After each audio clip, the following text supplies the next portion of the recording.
My little champs to Knowledge Adda, Knowledge Guru. आज हम आपको पढ़ाएंगे एल्जेब्रिक एक्सप्रेशन के बारे में of class 7th NCERT syllabus chapter number 12।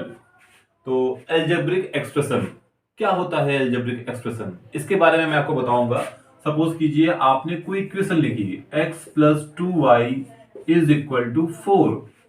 Okay, तो यहां पे इसे हम लोग पूरा कहेंगे कि ये क्या है, ये पूरी कहलाएगी इक्वेशन।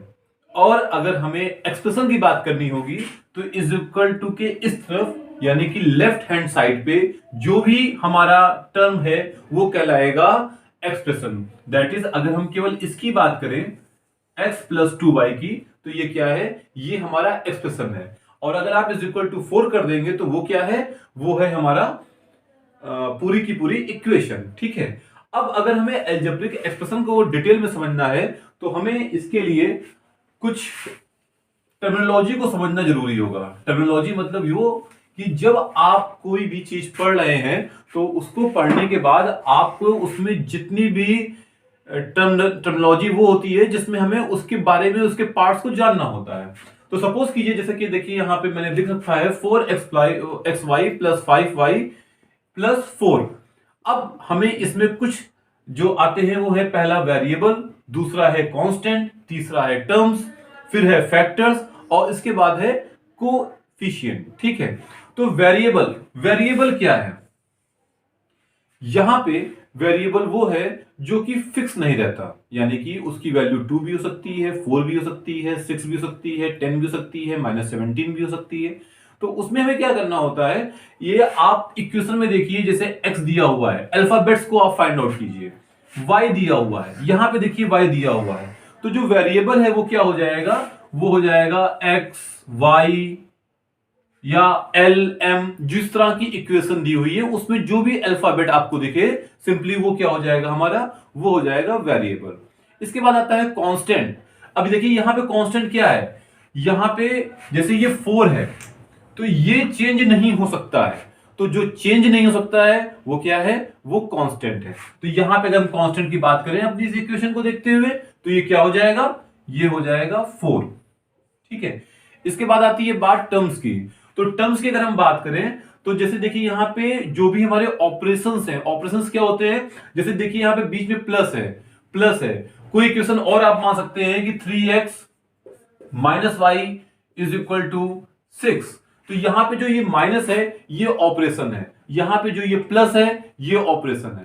तो यहां पे बात क्या है कि जो ऑपरेशंस के बीच में है वो क्या कहलाता है, वो कहलाता है terms. Terms means combination. That is यहां पे जैसे 4xy है ये हमारा एक टर्म हो गया, 5y है ये हमारा दूसरा टर्म हो गया। तो यहां पे जो भी ऑपरेशंस के बीच में आता है वो क्या कहलाता है, वो कहलाता है टर्म्स। इसके बाद आती है फैक्टर्स की। तो फैक्टर्स क्या है कि आपका जो ये टर्म्स है, जैसे आपने लिखा 4xy, तो 4 को आप अलग कर दीजिए, x को अलग कर दीजिए, y को अलग कर दीजिए। तो 4 अलग एक टर्म हो गया, x एक अलग टर्म हो गया, y एक अलग टर्म हो गया। ठीक है, इसके बाद आता है कोफिशिएंट। कोफिशिएंट क्या है, जो भी आपके अल्फाबेट्स हैं उसके पहले जो न्यूमेरिकल नंबर आपको दिख रहा है वो हो जाएगा हमारा कोफिशिएंट। ठीक है, जैसे यहां पे 4xy है तो अगर हम पूछें कि xy का कोफिशिएंट क्या है तो आप कहेंगे कि xy का कोफिशिएंट 4 है। सिमिलरली जैसे 5y है तो यहां पे 5 क्या है, 5 एक कोफिशिएंट है। हाँ, तो मेरे क्लास 7 के लिटिल चैम्प्स, अब हम लोग पढ़ेंगे लाइक और अनलाइक। तो टर्म्स आपने समझ लिया है क्या होता है, अब इसमें हमें देखना है कि लाइक और अनलाइक में क्या डिफरेंस होता है। तो जैसे यहां पे मान लीजिए 3x है और मान लीजिए 5x है, तो यहां पे आप देखिए x और x सेम है, तो यहां पे आप इन दोनों को ऐड भी कर सकते हैं। तो इसका मतलब ये है कि जहां पे आपका अल्फाबेटिकल सिमिलर है तो वहां पे आप उसको कह सकते हैं कि ये लाइक टर्म है।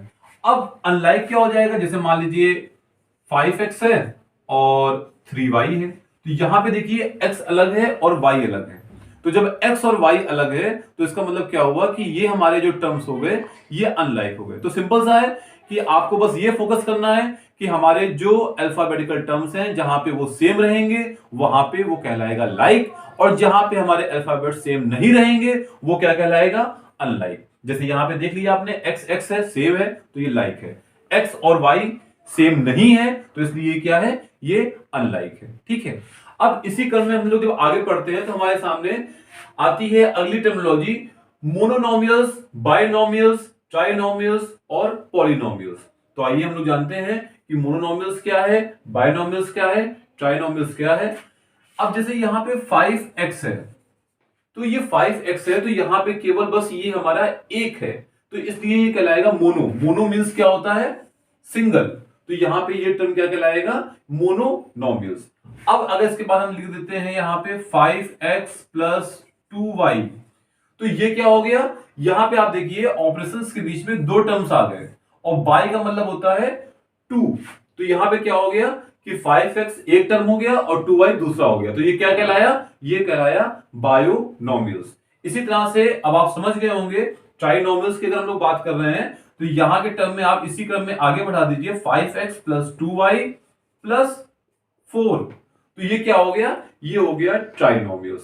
तो आई होप कि आपको बहुत अच्छे से क्लियर हो गया होगा कि मोनोनोमियल्स क्या होता है, बाइनोमियल्स क्या होता है और ट्राइनोमियल्स क्या होता है। इसके बाद अगर हम लोग बात करते हैं पॉलिनोमियल्स की, तो पॉलिनोमियल्स का सिर्फ एक मतलब होता है कि अगर मोनोनोमियल से ज्यादा है तो वो क्या कहलाता है, वो कहलाता है पॉलिनोमियल्स। यानी कि आपका बाइनोमियल्स, ट्राइनोमियल्स या इससे ज्यादा सब क्या कहलाएगा, सब के सब पॉलिनोमियल्स कहलाएंगे। ओके मेरे 7th क्लास के लिटिल चैम्प्स, अब हम लोग इसी क्रम में आगे बढ़ेंगे और जानेंगे कि एडिशन और सब्सट्रैक्शन कैसे करेंगे। मान लीजिए हमारे पास है 4x और 2x, ये दो टर्म है, ठीक है। अब हमें इनका करना है एडिशन, तो हम कैसे करेंगे, यहां पे प्लस का सिंबल बना देंगे, ठीक।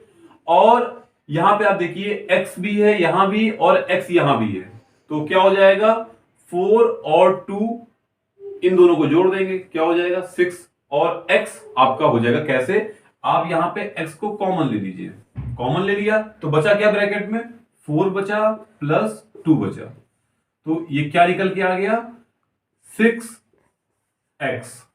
तो ये आपका हो गया एडिशन, ठीक है। सिमिलरली अगर हम लोग बात करें यहां पे सब्सट्रैक्शन की, तो यहां पे अगर आपको माइनस करना है तो आपने यहां पे क्या किया, माइनस का सिंबल लगा दिया, ठीक। फिर से क्या किया आपने, x को कॉमन ले लिया, ब्रैकेट में क्या बचा 4 माइनस 2, और ये क्या हो गया 4 माइनस 2 2 हो गया, यहां पे आ गया 2 और ये हो गया x, तो आपका आंसर क्या हो जाएगा 2x आपका आंसर हो जाएगा। तो एडिशन में क्या करेंगे, आपको ध्यान में क्या रखना है, जो सबसे जरूरी बात है यहां पे वो ये है कि आपका x यहां है और x यहां पे है, ये हमारा सेम होना चाहिए। अगर आपका x सेम नहीं है तो आप एडिशन नहीं कर सकते हैं। सपोज कीजिए यहां पे आपने y लगा दिया, तो अब हमारा यहां पे ये 4x हो गया माइनस 2xy, तो अब आप इसको माइनस नहीं कर सकते हैं। सिमिलर वे में जैसे मान लीजिए अगर मैं आपसे क्वेश्चन पूछूं कि 2 काऊ है एक मैदान में और 3 काऊ हैं दूसरी मैदान में, तो बताइए टोटल कितनी काऊ हैं, तो आप मुझे क्या आंसर देंगे 3 प्लस 2 यानी कि 5 काउज हैं, ठीक है। लेकिन अगर मैं आपसे ये पूछूं कि एक ही ग्राउंड में 2 काऊ हैं और 2 बफेलो हैं, तो अब बताइए कितनी गाय, कितने टोटल कितने एनिमल्स हैं, आप कभी 4 नहीं कह सकते हैं, आपका आंसर क्या रहेगा 2 काउज हैं एंड 2 बफेलोज हैं, ठीक। तो सिमिलरली यहां पे अगर हमारा ये चेंज हो गया तो आपका एक्सप्रेशन क्या है, यहां पे आप उसको ना ऐड कर सकते हैं ना सब्सट्रैक्ट कर सकते हैं, ठीक।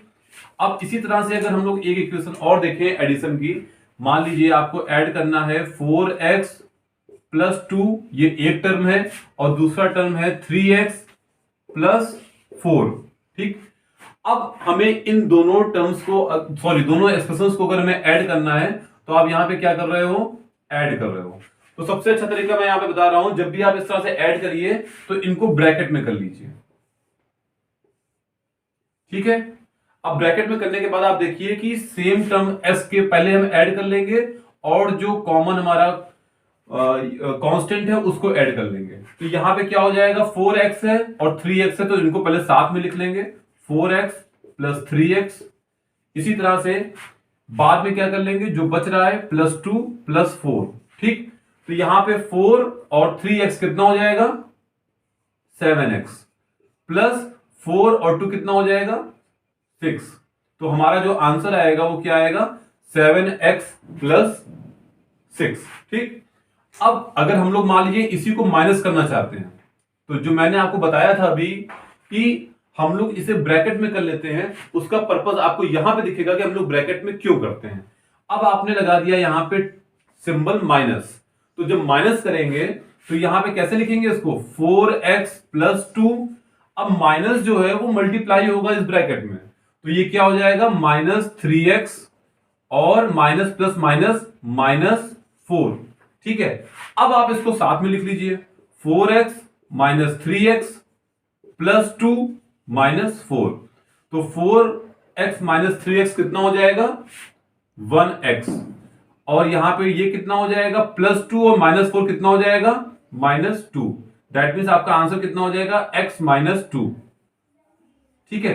इसलिए जब भी आप इस तरह के एक्सप्रेशन को सॉल्व करें तो हमेशा पहले ब्रैकेट में कर लें, उसके बाद ही सॉल्व करें, चाहे वो आप एडिशन कर रहे हो या फिर आप वो सब्सट्रैक्शन कर रहे हो, ठीक है। इससे क्या होगा कि आप जब सब्सट्रैक्शन करेंगे तो कभी आपका गलत नहीं होगा। ओके लिटिल चैम्प्स, चैप्टर 12 का क्लास 7 का एनसीईआरटी का हम लोग लास्ट टॉपिक डिस्कस करेंगे एल्जेब्रिक एक्सप्रेशन में, जो कि है finding the values of expressions, ठीक है। इसमें हमें क्या समझना है, क्या देखना है, आइए उसको देखते हैं। यहां पे क्या होता है कि जो भी हमारी इक्वेशंस होती है, चाहे वो x हो, चाहे y हो, चाहे l हो, चाहे m हो, तो उसकी हमें एक वैल्यू डिफाइन रहती है। जैसे यहां पे देखिए x = 2 बता दिया गया है। अब यहां पे हमें इनकी वैल्यूज फाइंड आउट करनी है, इन एक्सप्रेशंस की। तो आइए देखते हैं कैसे फाइंड आउट करते हैं। जैसे ये है x + 4, ठीक है। यहां पे x की वैल्यू दे रखी है 2, तो आपको s की वैल्यू रिप्लेस कर देनी है 2 से, तो 2 + 4 = क्या हो जाएगा, 6 हो जाएगा। सिमिलरली अगला है 4x - 3, तो यहां पे आपको 4 की वैल्यू क्या कर देनी है, 4 के बाद x की वैल्यू रख देनी है 2 - 3, तो यहां पे क्या हो जाएगा, 8 - 3 दैट मींस 5। आपका आंसर आ गया 5। इसी क्रम में जैसे दे रखा है 19 - 5x², अब यहां पे ध्यान दीजिएगा x² है, ठीक है। तो यहां पे क्या हो जाएगा, 19 - 5, x की वैल्यू 2 है, तो 2 का स्क्वायर हो गया, ठीक। अब 2 का स्क्वायर हो जाएगा कितना, 4, 5 4 जा 20, तो यहां पे हो गया 19 - 20, यानी कि 19 - 20 = -1, ठीक है। जो माइनस वैल्यू है वो जो हमारी यूनिट बड़ी होती है हमेशा उसका साइन लिया जाता है। तो यहां पे 19 - 20, तो आपका आंसर कितना आ जाएगा, -1 आ जाएगा, ठीक। इसी क्रम में अगला है हमारा लास्ट 100 - 10x³, तो यहां पे x की वैल्यू कितनी हो जाएगी, x की वैल्यू हो जाएगी 2, ठीक है। तो यहां पे 2 की वैल्यू कितनी हो जाएगी, 100 - 2³ कितना होता है, 8 होता है। 8 को 10 से मल्टीप्लाई कर देंगे, कितना हो जाएगा, 80 हो जाएगा, = कितना आ गया आपका, यहां पे 20 आंसर आ गया। तो ये 20 हो गया, -1 हो गया, 5 हो गया, 6 हो गया, ठीक है। ये आपके आंसर्स हो गए। तो आई होप आपको एल्जेब्रिक एक्सप्रेशन अच्छे से समझ में आ गया होगा। अगर आपको कोई प्रॉब्लम होती है या अगर आप चाहते हैं कि अगला वीडियो किस पे बने, तो प्लीज हमारे कमेंट सेक्शन में जाके जरूर बताएं। And please do like and subscribe my channel knowledge गुरु, ठीक है। Thank you, thanks for watching.